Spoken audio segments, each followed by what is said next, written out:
بسم اللہ الرحمن الرحیم۔ میری شادی کو 1 سال ہو گیا تھا اور میرا شوہر میرے قریب نہ آیا تھا۔ میں اسے پسند نہ تھی، ہر وقت طنزیہ انداز میں پیش آتا، بات بات پر تانا دیا کرتا تھا۔ میں بہت پریشان تھی۔ اس سے پہلے بھی زندگی کوئی عالیشان نہ تھی میری۔ میرے بچپن میں ہی امی اور ابو کا انتقال ہو گیا تھا۔ میرے علاوہ امی اور ابو کی کوئی اولاد نہ تھی۔ میں اکلوتی تھی، کوئی اور میرے پاس ٹھکانہ نہیں تھا۔ ابو کی طرف سے کوئی رشتہ دار بھی نہیں تھا۔ دادا اور دادی بھی بہت پہلے ہی انتقال کر گئے تھے۔ ابو کے علاوہ ان کی کوئی اور اولاد نہ تھی۔ ابو نے خود ہی محنت سے کمانا شروع کیا تھا اور پھر اپنی ہی کمائی سے امی سے شادی کی تھی۔ میرے ابو بہت خوددار تھے۔ ایک حادثے میں ان دونوں کا انتقال ہو گیا تھا، اسی لیے مجبوری میں ماموں اور مامی نے مجھے اپنے گھر رکھ لیا۔ پڑھائی لکھائی بامشکل ہی ماموں نے میٹرک تک کروائی تھی۔ ہر وقت مامی مہنگائی کرونا روتی رہتی تھی، اسی لیے میں نے گھر کے کام کاج سنبھال لیے۔ ماموں کی اپنی 4 بیٹیاں اور ایک بیٹا تھا۔ بیٹا بڑا تھا، میرا ہم عمر۔ ماموں کو فکر لگ پڑی کہ کہیں میں ہی ساری زندگی کے لیے سر پر سوار نہ ہو جاؤں، اسی لیے میرا رشتہ ڈھونڈنے لگے۔ اس وقت میری عمر 17 سال تھی۔ ماموں نے اپنے ہی ساتھ کام کرنے والے کے بیٹے کی میری نسبت طے کر دی اور یہ بات رکھ دی کہ جیسے ہی بچی 18 کی ہوگی شادی کر دی جائے گی۔ مجھ پر ماموں اور مامی کے بہت احسان تھے، میں منع نہیں کر سکتی تھی کسی بات کے لیے۔ وہ جو کہتے تھے میرے لیے جیسے فرض تھا کرنا۔ خاموشی سے اس نسبت کے لیے مان گئی تھی، انکار کی کوئی وجہ بھی نہیں تھی۔ میں نے پڑھائی لکھائی چھوڑ دی تھی، گھر میں رہتی تھی، ہر وقت کام کام کام، بس یہی زندگی تھی۔ ایسے میں اگر اپنے گھر کی ہو کر کام کرتی تو زیادہ بہتر تھا۔ شوہر کی نسبت سے ہی صحیح اپنا گھر تو تھا، یتیم بن کر کسی اور گھر میں رہنے سے بہتر تھا۔ شوہر کے گھر میں عزت ہوتی اور شوہر کی محبت ہوتی۔ میں خواب دیکھنے لگی تھی۔ میں نے ایک پورا محل سجا لیا تھا جس میں میرا شہزادہ میرے لیے آنے والا تھا۔ خیر سے شادی ہو گئی۔ میں بہت خوش تھی۔ میرے شوہر کا خاندان بڑا تھا، لیکن مجھے اس کی پرواہ نہ تھی۔ میں اس لیے خوش تھی کہ میرا اپنا گھر ہوگا، میرا شوہر مجھ سے پیار کرے گا اور میری عزت بھی ہوگی۔ کوئی ترس نہیں کھائے گا مجھ پر، کوئی یتیم نہیں سمجھے گا مجھے۔ شوہر کے خاندان میں میری 7 نندیں تھیں، کچھ عمر میں مجھ سے بڑی تھیں اور کچھ عمر میں چھوٹی تھیں، اور ایک دیور تھا۔ دیور کی شادی نہیں ہوئی تھی، اور میرے شوہر تھے، ساس تھی، سسر تھے، ایک بڑی فیملی تھی۔ میرے شوہر عمر میں مجھ سے 10-12 سال بڑے تھے۔ گھر کی بڑی بہو بن کر آئی تھی۔ ایک نند شادی شدہ تھی اور شوہر کے ساتھ اسی گھر میں رہتی تھی۔ وجہ یہ تھی کہ اس کا شوہر اس کا کزن تھا، بچپن سے ہی اس گھر میں رہتا تھا، اس لیے شادی کے بعد الگ نہیں ہوا۔ کچھ اس کی بیوی کی خواہش بھی یہی تھی کہ وہ گھر چھوڑ کر نہیں جانا چاہتی تھی۔ شادی کی پہلی رات ہی میرے شوہر نے اپنا اصل رنگ دکھایا اور یہ کہہ کر مجھ سے اپنا بستر الگ کر لیا کہ اس کے ماں باپ کی پسند ہوں، اس کی پسند نہیں ہوں، اور مجھے یہ کہا کہ کمرے سے باہر اس کی عزت کا خیال میں نے رکھنا ہے۔ کمرے کے اندر کی ساری باتیں کمرے سے باہر نہ جانے پائیں۔ ساری رات پریشان ہو کر گزاری، زندگی ختم ہوتی نظر آ رہی تھی۔ میں اتنے خواب سجا کر یہاں آئی تھی، مجھے اندازہ نہ تھا کہ آزمائشوں کا دور ابھی ختم نہیں ہوا، بلکہ اصل آزمائشیں ابھی شروع ہوئی ہیں، جبکہ یہ تو شروعات تھی ہر معاملے کی۔ صبح ہوئی تو سارے انتظار میں تھے ناشتے کے۔ بڑی نند نے میرے کمرے سے باہر نکلتے ہی کہا کہ سنو، تمہارے باپ کا گھر نہیں کہ اتنی جلدی نکل رہی ہوں کمرے سے، سب انتظار میں ہیں، ناشتہ تیار کرو۔ میں حیران پریشان کہ یہ کیا ماجرا ہے۔ میں پہلے دن کی دلہن تھی، میرے ساتھ اتنا تحقیر آمیز رویہ۔ رات شوہر کا رویہ، صبح گھر والوں کا رویہ، جیسے تیسے کر کے میں نے ناشتہ تیار کیا، جس میں بہت وقت لگ گیا۔ ناشتے کی میز پر ہی دن کے کھانے کی فرمائش کر ڈالی سب نے، اور اس طرح روز کی روٹین کا تعین ہو گیا، اور ساتھ ہی اپنی حیثیت کا تعین بھی ہو گیا کہ اس گھر میں ایک نوکرانی کی ضرورت تھی، اور میری یہی حیثیت ہے جو کہ کام کرنے والی نوکرانی کی ہوتی ہے، بلکہ وہ بھی اجرت پر کام کرتی ہے، پیسہ بھی مانگتی ہے اور ساتھ میں عزت بھی، جبکہ میں مفت کی ملازمہ تھی اور عزت بھی نہ تھی۔ میری شخصیت مسخ ہو کر رہ گئی تھی۔ میرا شوہر بہانے تلاش تھا کہ کیسے مجھے چھوڑ سکے، اور گھر والوں کا یہ رویہ تھا کہ انہیں میری صورت ایک کام کرنے والی مل گئی ہے۔ میرے شوہر کی کوشش تھی کہ وہ باہر چلا جائے، اور اس کی کوشش کامیاب ہو گئی۔ اس کا ویزا لگ گیا اور وہ ملک سے باہر چلا گیا۔ پیچھے میں اکیلی رہ گئی تھی۔ 6 مہینے میں میرے چھوٹے دیور کی شادی ہو گئی اس کی پسند سے، اور 3 مہینے میں اس کے پاس سے خوشخبری بھی تھی۔ اب میری ساس کو میری طرف سے انتظار تھا، لیکن میرا شوہر موجود نہ تھا، اور سب سے بڑھ کر اس نے مجھے بیوی کا درجہ ہی نہ دیا تھا، اور مجھے یہ بات زبان پر لانے کی اجازت بھی نہ تھی کہ میں اپنے شوہر کے دل میں جگہ نہیں بنا سکی۔ ہمارا رشتہ ادھورا ہے، اس سے میری اپنی ہی عزت خراب ہوتی۔ میں دیکھ رہی تھی سب میری دیورانی کا بہت خیال رکھ رہے ہیں، یہاں تک کہ گھر میں کھانا بھی اس کی پسند کا بننے لگا ہے، اور بنانے والی میں تھی۔ کسی کو یہ خیال نہ تھا میں بھی انسان ہوں۔ میری زندگی میں کچھ نئے تانوں کا اضافہ ہو گیا تھا، میری زندگی اور مشکل ہو گئی تھی۔ ایک رات میں نے اپنی نند کو اپنے شوہر سے کال پر بات کرتے سنا۔ ان کی گفتگو سن کر میرے کانوں سے دھواں نکلنے لگا، ان کی باتیں سن کر میرا سر چکرانے لگا، ضبط سے میرا چہرہ سرخ پڑنے لگا۔ بہت افسوس ہوا کہ میں ان جیسے لوگوں کے لیے اتنا سب کچھ کر رہی ہوں۔ میں وہاں سے پلٹی تو اپنے پیچھے اپنی نند کے شوہر کو کھڑے پایا۔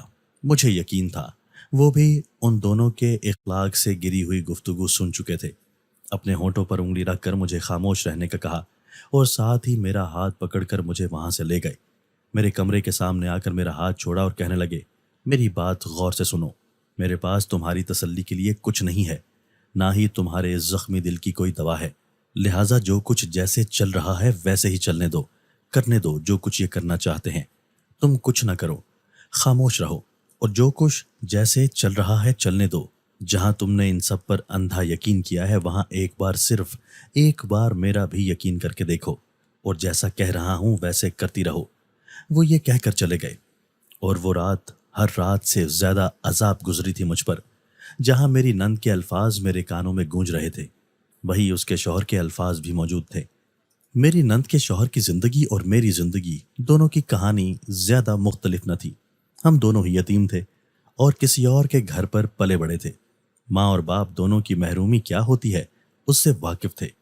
غیرت مندی اور خودداری کے معنی بھی ہم جیسے لوگوں کو معلوم ہوتے ہیں، جن کا ایک ایک لمحہ عزت کمانے کی کوشش کرتا ہو۔ اس دن میری آنکھوں کے سامنے میری ساری زندگی تھی۔ آنسو تھے کہ بہتے بہتے تھک گئے تھے۔ میں اپنے شوہر سے محبت کرتی تھی اور ان کی محبت کے لیے ترسی ہوئی تھی۔ میں سمجھ نہ سکی انہوں نے میرے ساتھ ایسا کیوں کیا، اور ایسا کیوں کرنے والے تھے۔ وہ مجھے عزت کے ساتھ چھوڑ دیتے، میری ذمہ داری نہ لیتے، لیکن ایسے منصوبے تو نہ بناتے۔ مجھے یقین نہ آیا کہ یہ دونوں کیسے بہن بھائی ہیں۔ یہ سب سوچتے سوچتے میں نیند کی وادیوں میں کھو گئی۔ اگلے دن بھی ویسی ہی روٹین تھی۔ 1 مہینہ مزید گزر گیا۔ جب میرا شوہر باہر سے کال کرتا تب میری ساس اور نندیں میری شکایت لگانے لگتی، اور میرا شوہر مجھے سب کے سامنے ذلیل کرتا، ہر بات پہ تانا۔ جب سب نے دیکھا کہ میرا شوہر مجھے کچھ نہیں سمجھتا تو سب نے میرے شوہر ہی کی طرح رویہ اختیار کر لیا۔ میری دیورانی کا رویہ بھی مختلف نہ تھا، بلکہ اس کا رویہ گھر میں سب سے زیادہ حقارت سے بھرا ہوا تھا۔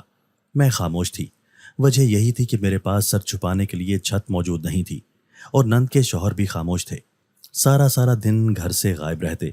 ایک دن ساس نے پھر سے بات چھیڑی کہ تمہاری دیورانی کی شادی تم سے بھی بعد میں ہوئی تھی، اور بہت جلد ہی اس نے اچھی خبر دے دی ہے۔ تم نے کیوں نہیں سنائی کوئی اچھی خبر؟ کوئی کمی ہے کیا تم میں کوئی؟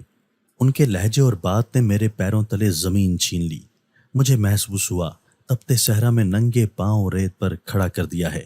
یہ بات انہوں نے میری ساری نندوں کے سامنے کہی تھی۔ میری نظر شرم سے جھک گئی۔ میں نے اس رات اپنے شوہر سے کال کر کے پوچھا کہ آپ کا کب کا ارادہ ہے لوٹنے کا، جس پر انہوں نے ایسی باتیں سنائی میرے کردار کو نشانہ بنا کر کہ میرے لیے شرم سے ڈوبنے کا مقام تھا۔ میں نے اب تک کسی سے اس بات کا ذکر نہیں کیا تھا، نہ ہی اپنی نند سے سوال کیا تھا کہ میں اس رات فون پر اس کی ہونے والی بات کو سن چکی ہوں۔ کچھ اس کی طرف سے پیش قدمی بھی نہ ہوئی تھی، تو میں نے اس بات کو لاپرواہی میں لیا تھا۔ ایک دن میری نند آئی اور میری ہمدرد بن کر کہنے لگی، میں تمہارے اور تمہارے شوہر کے درمیان کے معاملات سے آگاہ ہوں۔ میرے پاس ایک اچھا طریقہ ہے کہ تم جلد ہی امید سے ہو جاؤ گی، اور تمہارے معاملات تمہارے شوہر کے ساتھ صحیح ہو جائیں گے، اور تم ایک نہیں 2 جڑواں بچوں کی ماں بنو گی۔ میں حیران تھی کہ وہ یہ سب کیوں کہہ رہی ہے، جبکہ وہ جانتی تھی کہ میرا شوہر یہاں موجود نہیں ہے، میں حاملہ نہیں ہو سکتی۔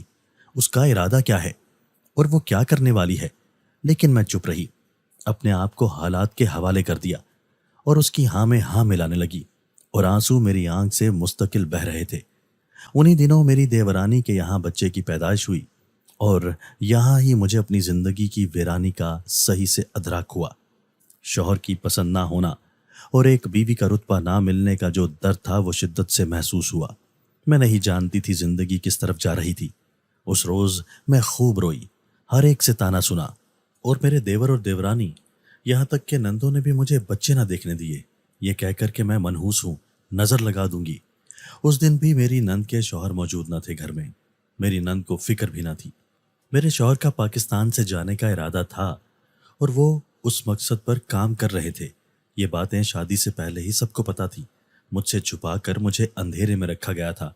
وہ مجھ سے پہلے ہی جان چھڑانا چاہتے تھے اور اب بھی وہ جان چھڑانی چاہتے ہیں، یہ بات میرے علم میں تھی، اور میں جانتی تھی میرے شوہر اور میری نند دونوں مل کر ہی اس پر کام کر رہے تھے۔ ایک رات میرے شوہر نے مجھے کال کی اور بہت پیار سے میرا حال احوال پوچھا اور بتایا کہ وہ جلد پاکستان آ رہے ہیں اور پھر ہم اپنی زندگی کا آغاز کریں گے۔ کہ وہ پہلا دن تھا، پہلی بار تھا کہ میرے شوہر اتنا مسکرا کر بات کر رہے تھے۔ اتنی بڑی تبدیلی ایک دم سے مجھے سمجھ نہیں آ رہی تھی۔ اتنے میں میری نند آئی اور مجھ سے پوچھا کہ بتاؤ، بات کی نا شوہر نے؟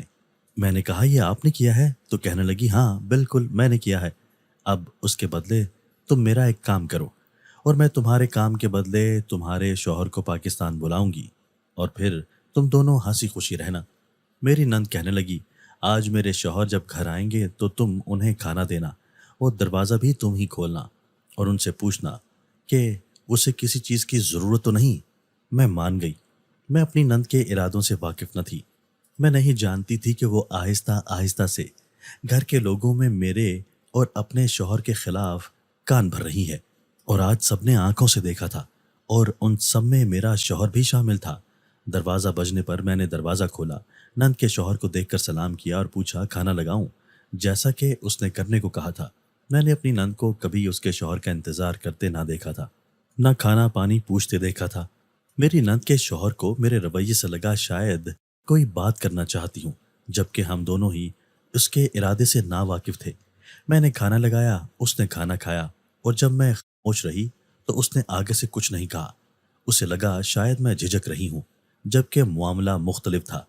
وہ خاموشی سے اپنے کمرے میں چلا گیا اور میں نے برتن سنبھال کر کچن صاف کیا اور اس کے پیچھے اس کے کمرے میں گئی۔ میں نے دیکھا کہ وہ بستر پر لیٹا سونے کے لیے نیند میں جانے کی کوشش کر رہا تھا، جبکہ میں نے اپنی نند کے کہے مطابق اس سے کہا کہ کیا آپ کو کسی چیز کی ضرورت ہے؟ میرا کہنا تھا اور کمرے کی لائٹ بند کر دی گئی۔ ساتھ ہی میں نے دیکھا میری نند نے کمرے کے دروازے کو بند کیا۔ میں انہیں روکنے کے لیے ان کی طرف بڑھی لیکن دیر ہو چکی تھی۔ اتنے میں میری نند کے شوہر بھی بستر سے کھڑے ہو گئے اور غصے سے غرائے، بے وقوف لڑکی، کیا تمہیں اس بات کا علم نہیں تھا کہ میری بیوی اور تمہارا شوہر ہم سے جان چھڑانے کے لیے پلاننگ کر رہے تھے؟ کیا اس رات تم نے فون پر دونوں کی بات نہیں سنی تھی؟ تم اتنی بڑی بے وقوفی کیسے کر سکتی ہو؟ میں نے رونا شروع کر دیا۔ باہر میری نند نے ایک ہنگامی صورتحال پیدا کر دی تھی اور زور زور سے چلا کر سب کو اکٹھا کر رہی تھی۔ اس کے منہ سے نکلنے والے الفاظ میرے کردار کو داغدار کر رہے تھے، جبکہ میری نند کے شوہر نے مجھے تسلی دی، اب ہمت سے کام لینا، یہ سب ایسے ہی لکھا ہے قسمت میں، اس کا انجام اچھا ہوگا، بس مجھ پر یقین رکھنا۔ اتنے میں سب گھر والے اکٹھے ہو گئے، ساس سسر، ساری نندیں اور دیور دیورانی، سب کے سب اکٹھے ہو گئے، جبکہ اندر کمرے میں اندھیرا تھا۔ میں گھبرا گئی۔ باہر دروازہ توڑنے کی آوازیں آ رہی تھی اور مسلسل سسر، ابو اور دیور چیخ رہے تھے، میرا اور میری نند کے شوہر کا نام لے لے کر کہ دروازہ کھولو۔ اس سب میں کسی نے یہ دھیان نہ دیا کہ دروازہ اندر سے نہیں باہر سے بند تھا۔ اندر اندھیرا تھا۔ گھبراہٹ میں کچھ نہ کر پا رہی تھی۔ دماغ معاف تھا، کچھ سمجھ نہیں آ رہا تھا۔ مجھے لگا جیسے موت قریب ہے، لیکن موت پکارنے پر کہاں آتی ہے۔ دروازہ توڑا گیا اور سب سے پہلے کمرے کے اندر آنے والے میرے سسر تھے، اس کے پیچھے میری نند، اور پھر باقی سب پیچھے پیچھے آ رہے تھے۔ میرے دیور نے آتے ہی کمرے کی لائٹ آن کی تھی اور اندھیرا ختم ہوتے ہی میرے چہرے پر پڑے تھپڑ نے مجھے زمین پر گرا دیا۔ میری ساس آگے بڑھ کر مجھے مارنے لگی، سب مجھے برا بھلا کہنے لگے۔ میری نند نے اسی وقت میرے شوہر کو کال ملائی اور کال پر ہی میرے شوہر سے میری طلاق دلوا دی۔ میں نے خود کو اللہ کے رحم و کرم پر چھوڑ رکھا تھا اور قرآنی آیات کا ورد زبان پر جاری تھا۔